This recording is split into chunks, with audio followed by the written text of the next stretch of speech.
What's up guys, welcome back to the channel. Alright, so the closed beta for Shroud's new game, Spectre Divide, is now available.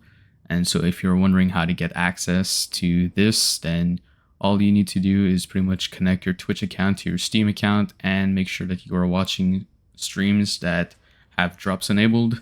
And so how it works exactly is the more you watch, the more rewards you get, and the more rewards you get, the higher your chances of getting a Steam key.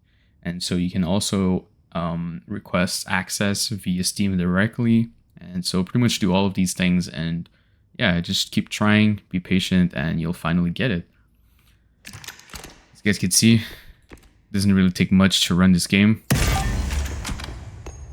Obviously, I'm in the practice range, so FPS is not really going to represent how much I get in a real game, but it's just to say that it doesn't take much to run it. Show you guys my graphic settings. Now in the general section, obviously you want to play in full screen, just to get all the benefits and to have practically no cons whatsoever, other than the fact that you can't tab out. Resolution, obviously just match your display resolution. Brightness and contrast, these are all personal preferences. Now frame rate limit, I would recommend you turning this off for now, just to see, just to get an idea of how much you really get, what's your max and what's your average. VSync off, and render scaling. Now textures, effects, and post-processing in the quality section, these are all personal preferences as well, but I would recommend you bumping textures all the way up just to get the most, clear and detailed picture. Effects, now these are not really that important. You can put them at medium if you want, but I wouldn't go lower than medium, just because you do need a little bit of those visual effects and kind of like the particles and all the things that are going on. And yeah, post-processing, this is not really important. You don't really want too much depth of field or bloom lighting effects and blah blah blah.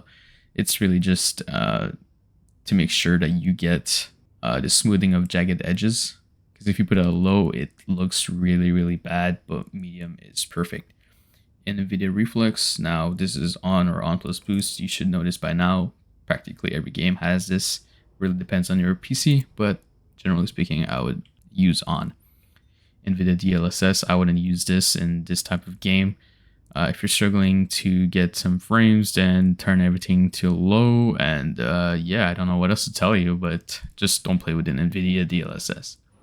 One last thing, then accessibility, I would recommend you turning motion sickness prevention to applied.